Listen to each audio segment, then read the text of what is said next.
Welcome to Park Avenue Plastic Surgery Class, the podcast where we explore controversies and breaking issues in plastic surgery. I'm your co-host, Summer Hardy, a clinical assistant at Bass Plastic Surgery in New York City. I'm excited to be here with Dr. Lawrence Bass, Park Avenue plastic surgeon, educator, and technology innovator. The title of today's episode is Body Banking, Why It's Better to Keep It. Okay, Dr. Bass, I feel like I need a definition here. Can you help me out? The idea here is that sometimes we think we want something, but it may not be as good an idea as it sounds. There might be a paradoxical effect that gives us exactly what we don't want. And looking at things from a different point of view can sometimes give us some insight and result in a new approach to things. So we're talking about body fat here and whether or not we want to get rid of it or keep it and why. And this started, as I said, from rethinking the baseline notion that fat is bad and we want to get rid of it. I've brought the innovative mind that developed this new approach to explain. Dr. Douglas Steinbrech is a board-certified plastic surgeon who trained at NYU at the Institute of Reconstructive Plastic Surgery, the same department that I trained in. He's a master of body contouring and minimally invasive approaches in plastic surgery. He's been especially active in defining plastic surgery for men, including editing the seminal textbook on the subject, which is titled Male Aesthetic Plastic Surgery. He was gracious enough to ask me to write a chapter in that textbook on cheek augmentation with implants and filler. Dr. Steinbrech, welcome. Hey, thanks so much. I'm really pleased to be here. It sounds like it'll be a fun topic. Welcome back to the podcast, Dr. Steinbrech. Thanks. So Dr. Bass really didn't explain it. He teased me with the idea that getting rid of fat might be bad. Can you explain body banking further and how you came upon the idea? Yeah, it was actually a kind of an exciting thing because before that, we touched on this a little bit before, but what we were doing in the 60s and 70s and 80s, really, liposuction came along in the 80s and 90s, started in France and then made its way over to the United States. But what we were doing is just removing fat. And while we were doing that, we didn't really think about it. People just thought, oh, being skinnier is better. But they didn't think about what would be, like Dr. Bass sort of mentioned, maybe there's some kind of paradoxical problem with it. And what we found after we did more and more of it is that if you suck out all the fat, then a couple things can happen. Number one, if you think about it, it's just all about the numbers. And if we think about removing fat cells, first of all, you have a limited number of fat cells. After you turn 18, there's a certain number that we all have in our body, and they just get bigger and smaller, sort of like going from grapes to raisins. And every year, as you lose weight and gain weight, they go back and forth from grapes to raisins. So you might imagine if you weigh 100 pounds wet, and then you bloom up to 400 pounds, you think, oh, I made a lot of new fat cells. You really didn't. You just made larger pre-existing fat cells. And then when you lost all that weight, conversely, it's the same number of fat cells, but they just all got very small.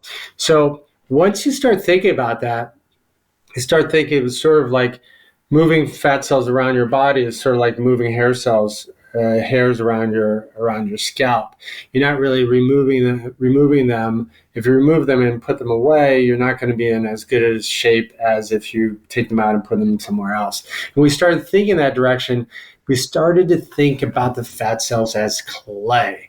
And I always say it at the end of any of my talks, we do a lot of talking around the country and around the world. We just finished our national conference in Vancouver, and then I have to run off to, Cartagena. Colombia's next in June. And then we're doing going to Greece in August, and then in October down to Australia. So a lot of running around talking about this stuff. But what we've learned when we spread the idea, and this is what I say to everybody, is that we need to use these cells and we need to think about it as clay. And I tell all the doctors and the residents coming along, if you're at this point, if you're throwing away all your fat, which I don't, I really only once or twice a year out of the thousands of cases, hundreds of thousands of cases that we do, it's only once or twice a year, and it's a very special instance that we actually don't do it. Usually it's because the patient doesn't have fat cells that are large enough at all. But I do banking for everything because I believe that this structural fat, this structural clay, is the clay that helps me get a better result, and helps me get a better result than the surgeon that's across the street. And we have a lot of plastic surgeons on Park Avenue. Dr. Bass knows that. And same thing with our practice in Los Angeles. When I started doing the men, really we had so many men, and we saw that there was demand with this, that we started a Beverly Hills office and then a Chicago office. So there is a demand for this, and this is why I like to talk about this, because I like to encourage other surgeons to do this. But I really feel that body banking is important because for two different reasons. First of all, like I said before, the clay, I can subtract and then add to other areas. So I can give the patient a more artistic, or athletic result, like that sculptor is doing. The sculptor never just takes the clay and throws in the fat. But the other real reason is the second part of the equation, and that is we're starting to learn about really what happens to those fat cells post-operatively. And as I've been watching this and I've been learning about this, I've developed, I've looked at a lot of patients that we call liposuction cripples. What are liposuction cripples? Those are gentlemen that have, or women, that they have too much time and too much money. So they spend a lot of their time at fancy restaurants and at fancy plastic surgeons all over Europe and all over South America. And when you see these patients come in for the men, they've had liposuction 4, 5, 6 different times, and they all look like they're members of the same family. All their backs are like a tiny little waist, and then their belly is out to here. Well, why is that? Because those doctors, 3 or 4 times, they keep on sucking the subcutaneous sets of fat underneath the skin out, right? They keep on sucking it out and sucking it out and sucking it out. But unless the patient after surgery either decreases their caloric intake or increases their caloric burn, guess what? The fat cells left behind will compensatorily enlarge. So if I have liposuction and I go in the restaurant and I'm eating those same rich sauces and I'm having ice cream the same 10 gallons of ice cream every night, well, that I always tell my patients, I tell the other doctors, those calories, those carbs from that Netflix ice cream don't just pass through you. No. They're going to swim around the body until they find fat cells, all right? And that's where the fat cells store them. So all those patients, all those liposuction cripples, they're still skinny back here because those fat cells have been removed, but they're 9 months pregnant because the only cells left over are the visceral fat cells, and they compensatorily enlarge. We have a name for that. That's called rebound fat, or a funny technical name called catch fat. Compensatory adipotrophic cellular hypertrophy, which means those cells in their belly compensatorily enlarge, and also other areas, inner outer thighs, other undesired areas. So this is a real philosophy, and it's a real scientific medical phenomenon, and that's why we've been able to use it.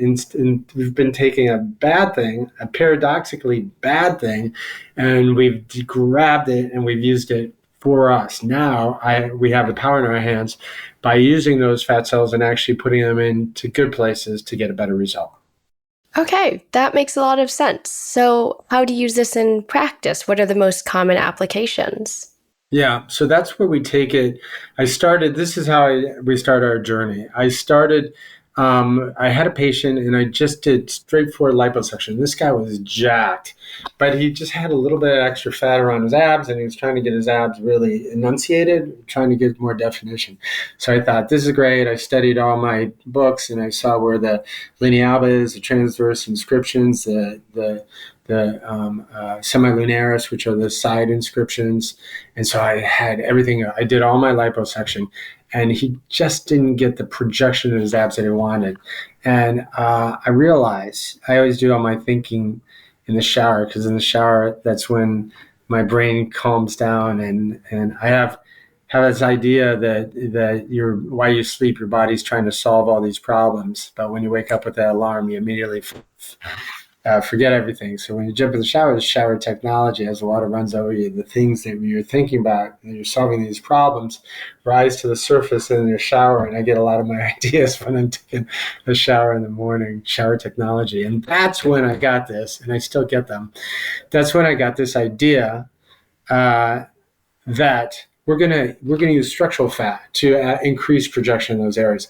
So I started putting just a little bit on top of the each little abdominal packet to make those project. And I took the same patient back. I said, "Listen, I'm going to do this. I'm going to do this for free because I feel like I let you down." And he was so happy. He kept on sending me pictures of how great he looked at the gym because we were able to give him that extra projection. So what I did is I extended that. I started injecting everything: chest, shoulders, traps, into the biceps, triceps, forearms, the glutes, the gluteal augmentation. That's our body banking Brady butt lift. And also into the calves and other areas. So it's really been sort of a revolution, and I don't miss a drip. Like I said, rarely do I not do it. And after, usually it's the wife or the boyfriend that's against it because they don't really understand. They haven't read it and they just think all fat is bad. And once I explain the philosophy and they get it, and we even have a whiteboard video on YouTube that explains two brothers. One brother has body banking, the other brother has traditional liposuction. And we'll watch after surgery, the brother that went first, he ends up getting belly fat. And the guy that had body banking doesn't get the belly fat, and instead his shoulders get wider after surgery. So it is just the two twin brothers have dramatically different physiques and post-operative experience. And let me tell you, after you've had it, my guys get so charged up that they work harder at the gym than they've ever worked before because they really got a great kickstart. So now we're doing it for all different areas, and the patients are very happy with it.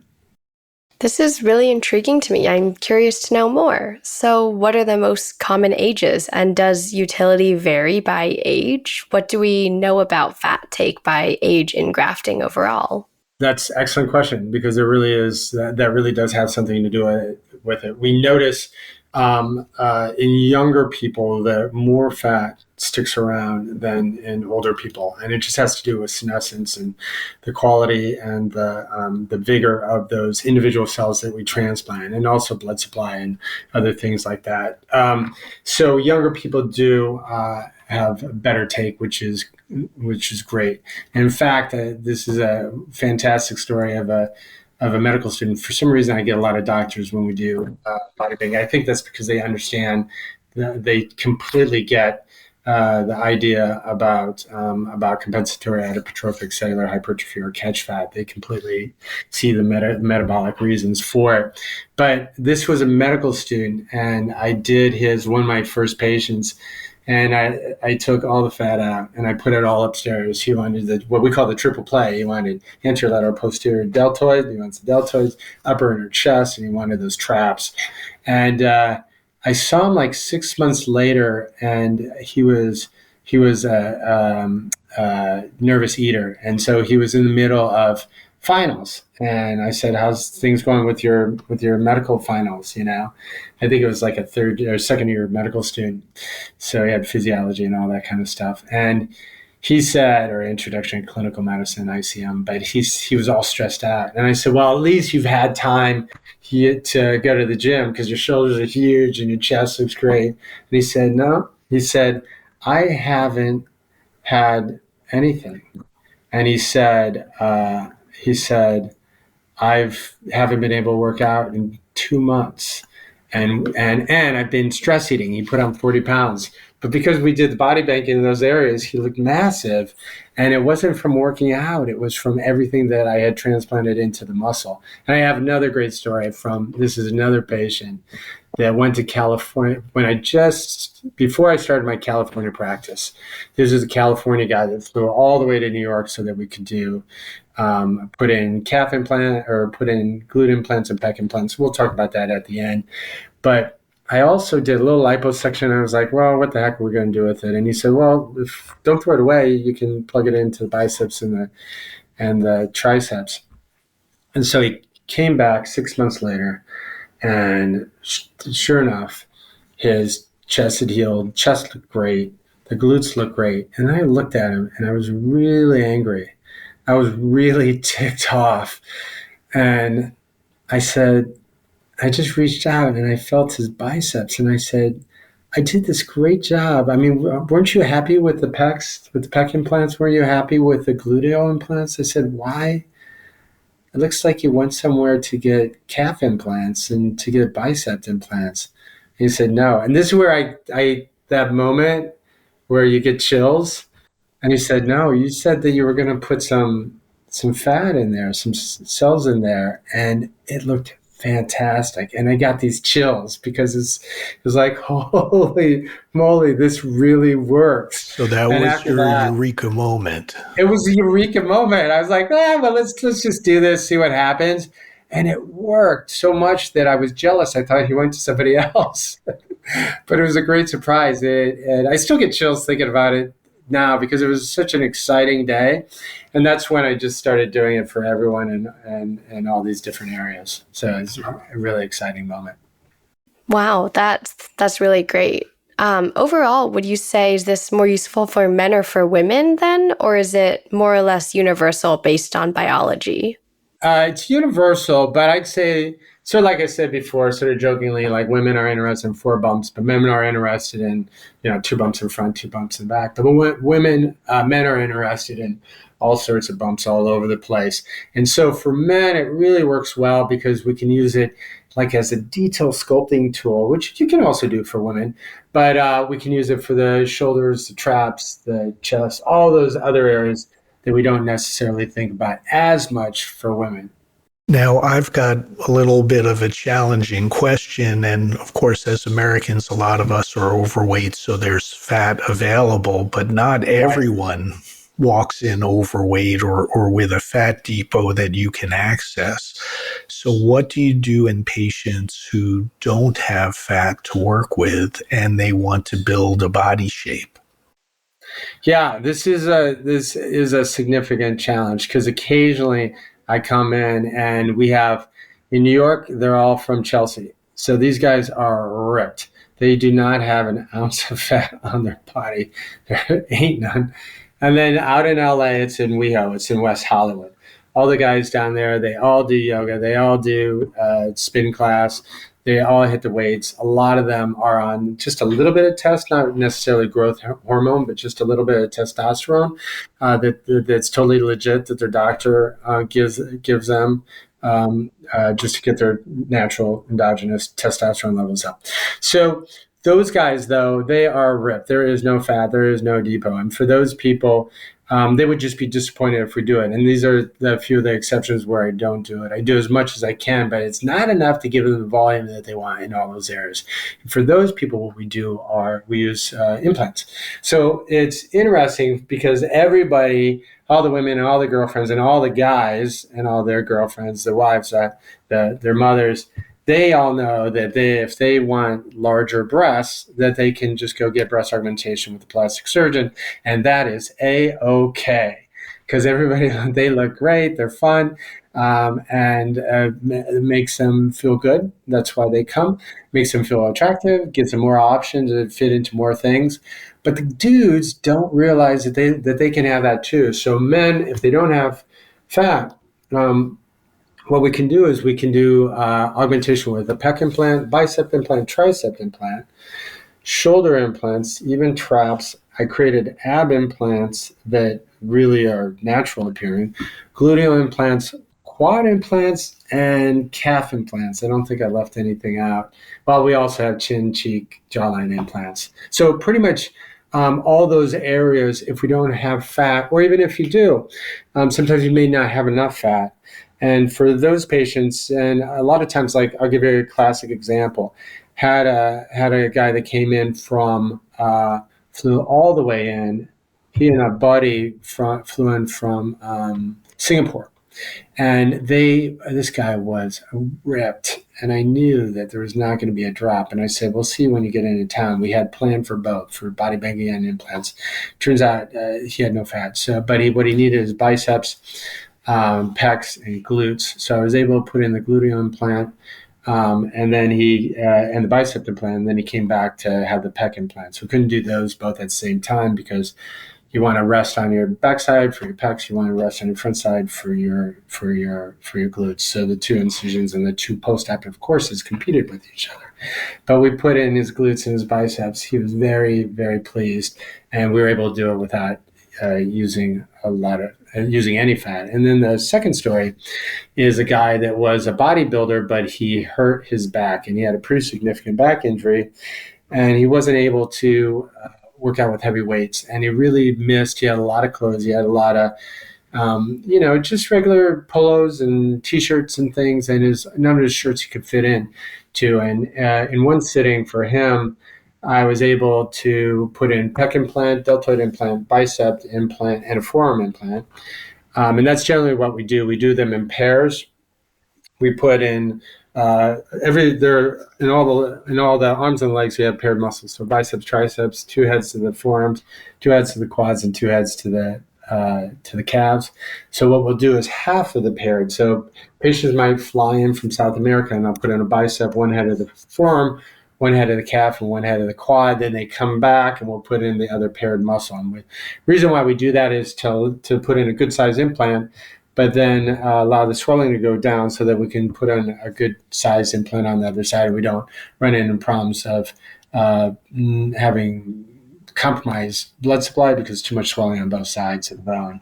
So, but for this gentleman that came in with the back injury, I was able to, and he could walk around. He was fine with that. He just couldn't lift heavy weights. I was able to put a forearm, a bicep, shoulder, and chest. And in 4 hours, he was he felt, able to get back into the clothes that he was used to be wearing. So silicone implants are a great option for those challenging cases when people don't have their own endogenous fat cells. Okay, that's great. So you've touched on this a little bit previously, but let's dive a bit deeper. What are the main procedures or attributes that are targeted in body banking in men? Yeah, for most guys, by the way, we could do it in face as well. If men are interested, and some of the guys are interested in having more structure. And while we're taking the fat out of those areas, a lot of times I'll use it for jawline augmentation. We'll use it for cheekbone augmentation, maybe even some areas that are a little bit lacking, like the nasolabial folds, or even with lips. Guys don't want big lips. They don't want lips like, Kylie Jenner, kind of looks like sucked out a bottle or something like that. They don't want the DSLs. What they want is, though, as men get older, one of the signs of aging is their lips lose volume and they get really, really thin. And we're not doing it to give anybody duck lips or Kylie Jenner lips. That's not why we do it, particularly in the men, because the men don't want to look done. What we do is just put in a little bit to bring them back to back 10 years where their lips were a little bit fuller, a little bit more youthful. This is an important tiny detail that people forget about. As they get older, their lips thin out. But the major areas that we put in for the guys is really, they usually want in a couple different areas. They're guys that are more upper body guys, and they're guys that are more quarterback guys that want to have bigger glutes, more athletic glutes, maybe more projection. They may even want to have those body banking gluteal muscles that have a sexy concavity on the side and have good projection, or maybe a guy that kind of wants a round Speedo kind of backside. So glutes are a big spot. Another big spot is what I call the triple play. Triple play for the dudes it's all about the upper body, and it's about the cobra back. The back is the back are the new abs. Everything used to be the biceps, then it was the chest, then it was the abs, now it's the back. Every guy, and I don't care if you're straight or gay, every guy appreciates a man that likes a big, strong back. Women love a guy that has a big, strong back, and that cobra back has wide shoulders and a slender waist. So what I do is I end up popping it into the shoulders, anterolateral, posterior deltoids, up into the traps, maybe even a little bit into the lats. And I forgot that's another area that I can put in silicone implant into that area if you have no fat. But to give you that big, wide upper body is going to make your waist look smaller. So the guys love to put it in that area. Okay, got it. So now for the other half, what are the main procedures for women? For women, okay, so when we do body banking, women usually, most commonly would be going into the gluteal area. And it doesn't mean we're not talking about this Kardashian era, or that there's that pretty girl that has a huge backside where she needs to ask for 2 airplane tickets to be able to fit in. She's got a tiny waist and just a huge back derriere. Not necessarily talking about that. For women, what they may want, and these are even those ladies out in Southampton, East Hampton, or in they go to the beaches in Connecticut and out in New Jersey. They want just something that has a little bit more volume so the tissues aren't falling. So I think, in fact, I will say that the Kardashians moved back on how much volume. It became a race for how big it can get and how small it can get. And that ratio of how tiny your waist and how big you can get your glutes for the women is gone away. We're moving away from the diaper butt. Women don't want that. I want that less. People are actually having that reversed. The same people that put it in now are priding themselves. I'm not one of those people, but are priding themselves on taking it back out. Look at me, while you're the person that put it in. But everyone's moving away from that. But still, I get the women that they're very shapely and they have they're slender and have little pockets of fat. But we want to put in the glutes, not to make them big, no Kardashian thing, but to lift any saggy skin. So that's number one. Number two would be a little bit in the breast. Now, you have to know with the breast that not as much, for whatever reason, Dr. Bass will back me up on this, it's not a great site. And this is something that you have to know in general about fat grafting, which a lot of people, even doctors, don't know. Some areas are two different, we're going to plant a seed, and these 10 seeds we're going to plant in the jungle. All 10 of them are going to grow into beautiful tropical trees. These 10 seeds we're going to put in the middle of the desert. How many of those seeds are going to grow? Not a lot. Well, the same thing holds true for the different parts of your body. And it's really about one of the main factors is about the hospitality locally, the milieu of the local recipient site, which is sort of something that was not intuitive. But I can tell you, and surgeons that do a lot of this know that if you put the fat cells in the glutes, that your retention is probably going to be 40, 50, or even 60% better than if you put it in the breast. So that's the other area that I was getting to, is a lot of women want to put it in the breast, but you have to overcorrect in the breast a great deal to get your final result, because we just haven't cracked the code, the little secret to have more of those cells survive in the breast. No matter what surgeon does it, no matter what technique that surgeon uses, you can throw the cells up on the ceiling, scrape them off, mix them in with potato dust. The retention is not going to be as good in the breast as it is in the buttock area. And, part of that is the amount of blood supply, or the capacity. Like you said, fertile soil, you can plant a lot of seeds, and in an arid desert, you can only plant a few. And in fact, the more you put down to compete for blood supply, the less fat take you may have, versus putting a staged approach where you come back. The fat that went in the first time is going to have biological effects that amplify the blood supply in the area. And we're coming to biology and fat, but by creating some neovascularization, new blood supply, when you come back in stage 2 to graft more fat, you may succeed better than just putting a whole bunch more in one stage. And I completely agree with Dr. Bass. And one example I have is with patients who have Poland disease, which is a fascinating genetic disease where they may be missing part of their pec muscle or all their pec muscle. an extreme phenotypic expression, maybe missing their entire arm. More commonly in men, sometimes happens in women as well, where they're missing their entire breast or part of it. So for these patients, I was struggling putting in implants, but I found because they were not very well developed that they sometimes didn't have a developed lymphatic system, and it was common to get fluid collections around the implant after placing these. Switched strategy, and now we graft first layer in, and the purpose of the first of all, I say we're going to do 3 grafts. That's it, or we're not going to do it at all. And it's to set people's expectations. And so first layer is just to get enough cells, and this is exactly what Dr. Bass was just talking about, just to get enough cells in there so it gets the skin off the bone. And then you may develop a little bit of a lymphatic bridge, or develop something that was lacking. But really what you do is get some good vascular supply, and you create a space that you can put in more cells. And then after the second and third grafting, that's where we really see it. So the first is not for the first grafting, that's to lay the bed. And then it's the second and the third grafting is where we see the magic happen. Okay, that's really interesting.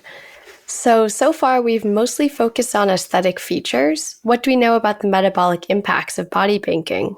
Yeah, I mean, it's, I actually spoke at Columbia University and instead of the country a few years ago. And they asked me to speak because they were really interested, and they were writing a grant to the NIH. And what they're trying to do is they're trying to look about how can we have less visceral fat? Because visceral fat, belly fat, behind your abdominal wall is associated with increased rates of mortality, of diabetes, of joint disease, of high blood pressure, correlates with heart attacks. So just all those bad things, So what I was doing is I was taking fat out. But I wasn't throwing it away, because if you threw it away, then you would end up having increased visceral fat, which could increase your chances of all those problems. So they were actually interested in having me speak. And I didn't speak to the plastic surgery department. You know who asked me to speak was the Department of Metabolism. It was the diabetes department, because they're trying to figure out how all this visceral fat works. And there are NIH grants behind this. So I spoke with them. It was my honor to be able to speak as a demo plastic surgeon to a bunch of really smarty pants metabolism people. And they got it. They totally got it. They understood how this would work. They understood the math behind it. And in fact, I'm working on, when you talk about the metabolism, I'm working on a mathematical formula. And this formula is by how many fat cells do we suck out, meaning how many in cc's of fat cells, and then how much do we need to increase or decrease our caloric intake or our caloric output based on how much fat cells we removed, to be able, on the other side of the equation, to maintain either your current body weight or your current physique. And I think we're going to get it to the point where we can figure out, if I tell you this is your weight, this is your height, this is the amount of fat that we took out in terms of cc's, a certain concentration, this is the amount that we banked back in, subtract those and put in your height and weight, and then determine how much you would need to increase or decrease in terms of caloric burn or decrease caloric intake.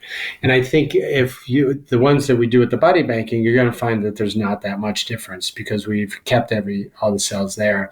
But the problem is, and this is why I'm making this formula, is I want to tell the people that don't. So if you come into my office and you tell me that you're not going to do this, I'm going to plug in my little equation. Okay, this is what you're not going to bank it. Okay, so this is how much we plan to take out. This is how much you weigh. This is how tall you are. By my calculations, after you've had the surgery, you have to decrease your caloric intake by 10% and increase your burn rate by 15%, or you're definitely going to have visceral fat. You're definitely going to become a liposuction cripple. You want to change your mind about doing the body banking or not? So this is really interesting. And in a lot of ways, it parallels what's happened and what's about to happen with the GLP-1 medications, the Ozempic-like medicines. So we started with liposuction, we took fat out and threw it away. And now we recognize that your proportion of subcutaneous and visceral fat changes when you do that, and not in a good way.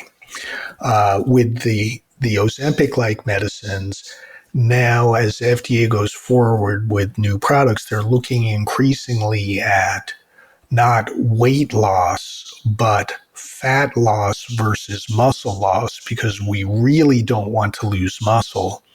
And they're looking at, again, subcutaneous fat loss versus that very metabolically active fat loss, visceral fat loss, which is what those medications in part target because of the receptor sensitivity of the visceral fat to those medications. So it's interesting that the pharmacologic weight loss progress in some ways is paralleling what's already happened with surgical body contouring in the recent past. Yeah, it's really interesting. And I think we're going to continue in terms of the GLP-1 copycats. I think we're going to really find out some interesting things coming forward in terms of both fat metabolism or interestingly, as a sidebar, you playing around with the molecules to maybe have an impact on satiating your desires and other things such as drug abuse or gambling or other bad habits that people may have. So it's really fascinating, those medicines. It's a whole new world for sure. Oh, absolutely. This is really interesting overall. So, Dr. Steinbrech, do you have any thoughts for the future? What research is going on and what's the future for body banking? Yeah, I think really the future is continue to do it in more areas, to be better about it, to be able. What we really need to do is control those sites to try and help the desert to grow the tropical trees just as well as the jungle does. And I think that is really what we need to do. Also, to be able to predict in a better way which areas are going to do better. And to that notion, I've had patients or other doctors call me in a panic, and I've even had to take care of some of those patients where they actually put in too much fat underneath the lids in younger patients because they are used to operating in older patients, and they underestimate how much fat survives underneath the eyelids. So we need to be better about figuring out how to control it. The other things that we're really interested in, like I always wanted to do a twin study. I always wanted to a couple of studies. One is to inject the fat from or actually to look at two twins, and with one twin we only do liposuction alone, and then the other twin we do the body banking, sort of like my whiteboard video, and then we feed them a lot of Pringles. No, actually some good carbs, and we see the difference. And I think we would see in those two identical twins, I think we would see that the one that didn't have body banking would have a lot more visceral fat after putting on 40 pounds. They have to sign up for that. I'm not allowed to force feed them on my own. They have to do it voluntarily. But we would see some real difference in terms of muscle mass in the areas that were banked versus the gentleman who doesn't get it. Now, the problem is how you're going to find a twin. It's sort of like the aspirin study. How are you going to sign up people for the aspirin study and tell them not to take aspirin after we see the positive effects of taking aspirin on strokes and heart attacks? Like, they had to just stop the study. So how do you find in the twin study? And there's a place in Ohio where they have a twins festival every year, and I just wanted to zip down there and see who would sign up for this study.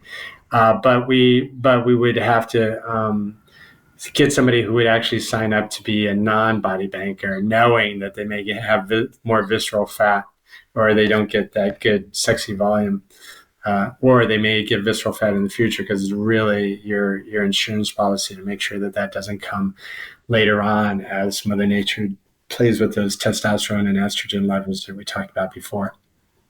Those are really interesting points to consider. And Dr. Bass, would you like to add any takeaways? So just to review, Dr. Steinbrech has explained to us this innovative concept that he's developed of body banking, where instead of removing fat and discarding it, the fat is removed in a liposuction-like process, but is then placed or banked in areas that give us good aesthetic applications that enhance our body appearance and our body shape and help us maintain a stable metabolism. This is certainly particularly important in the slightly overweight, slightly beyond the 20s patient who wants to focus on maintaining and not gaining visceral fat. And the other important thing about body banking compared to other approaches to body contouring is that, as when we were talking about gluteal fat grafting, there's a lot of aesthetic shapes you can pursue in the gluteal area depending on your aesthetic goals. Fat banking, body banking gives you the flexibility to shape the way you want.